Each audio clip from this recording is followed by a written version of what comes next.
बाजिला press club Brahmapur निर्वाचन बिगुल।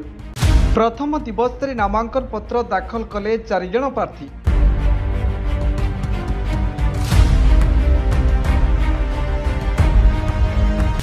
August 11 तारिख रे हेबो मतदान अपराह्न रे हेबो फलाफल घोषणा। सेने आज ब्रह्मपुर कार्यरत सांबादिक तथा गणमाध्यम प्रतिनिधि मानक मध्य देखा मिली एक प्रकार तत्परता। दीर्घ वर्ष व्यवधान पर अनुष्ठित होगाकू जाउछि प्रेस क्लब ब्रह्मपुर निर्वाचन। सेने आज नामांकन दाखल प्रक्रिया आरंभ हो जाइछि। प्रथम दिवस रे मोट 10 जन कार्यरत सांबादिक सदस्यता देय दाखल करथिबा बेले 4 जन सांबादिक निजर प्रार्थी नामांकन पत्र दाखल करिसेंति। सेथि मध्यरु सभापति पदवी पाई शरद कुमार सिंह, उपसभापति पद पाई अभय पाढ़ी और अभिजित करंक समेत जुग्म संपादक पाई समीर कुमार रथ प्रमुख प्रार्थी नामांकन पत्र दाखल करिसेंति। तेबे प्रेस क्लब ब्रह्मपुर निर्वाचन पाई विज्ञप्ति सूचना अनुसार निर्वाचन भोटर तालिका प्रकाश पाइबा परे आज प्रार्थी पत्र दाखल आरंभ होछि, जहाँ आसंता 22 और 23 तारिख दिन सकाळ 10टा ठारू अपराह्न गोटाए पर्यंत ग्रहण कराजिबो।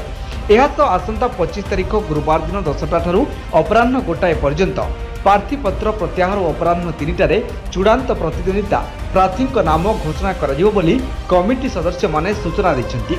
अगस्ट 4 तारिख रविवार दिन मु काहींकी प्रार्थी होउछि ताहार बैठक दिन 10टारू अपराह्न गोटाए पर्यंत अनुष्ठित हेबा सह अगस्ट 11 रविवार सकाळ 8 घंटा ठारू अपराह्न 2टा पर्यंत मतदान हेबो एवं 3टारे मतदान गणति सहित फलाफल घोषणा कराजिबो। परे 15 तारिख रे दायित्व ग्रहण करिबा सहित शपथपाठ कार्यक्रम अनुष्ठित हेबो बोली कहा जाउछि।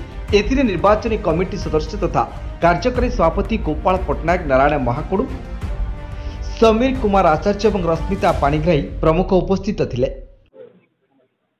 देखो ब्रह्मपुर प्रेस क्लब प्रथम थर निर्वाचन होउछि। आमे शांति श्रृंखला भाव केमती आमे करिया पई चेष्टा जारी रखिछु। आमे वर्तमान सुधा आमे हम पाखरे सदस्य संख्या 100 रु ऊर्ध्व पाखरे अछि। हमर प्रक्रिया जारी रहिछि।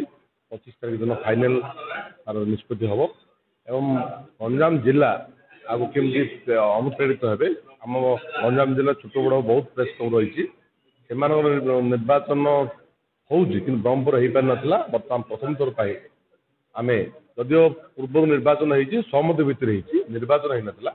चलित वर्ष निर्वाचन करूँ शांति श्रृंखला करने जिला प्रशासन अनुरोध करूँ। जिला प्रशासन सहयोग करने प्रतिश्रुति देते आम शांति श्रृंखला रक्षा करने चेष्टा करूँ। बर्तमान सुधा 6 जन नामांकन कर सभापति 2 जन कर उपसभापति 2 जन कर सह संपादक 2 जन कर 6 जन कर निर्वाचन आमर ये प्रक्रिया स्टार्ट हो प्लस फॉर्म नबार प्रक्रिया भी स्टार्ट हो नामांकन प्रक्रिया स्टार्ट हो प्लस सदस्य नवा प्रक्रिया भी स्टार्ट हो सकाळ 10टा रु गोटे पर्यंत आमर प्रेस क्लब परिसर भितर चली। बर्तमान आमर नामांकन पकेले 6 जन नामांकन पत्र दाखल कर सारे आउ सदस्य बहुत जन ये दे सारे सदस्य आमर चूड़ांत तालिका 25 तारिख रे प्रकाश पाइब।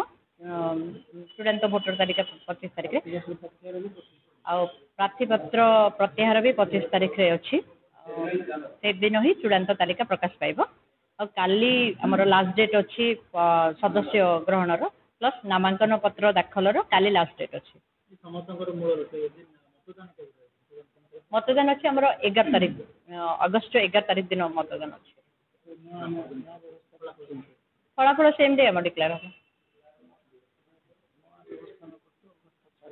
4 तारिख दिन जो मैंने नामांकन पत्र दाखल करिसेंती से कहीं प्रार्थी होइछंती बोली से माने तांकर मत प्रदान करेंगे ए प्रेस क्लब। ब्रह्मपुर अभिजित करंक रिपोर्ट मंथन लाइव।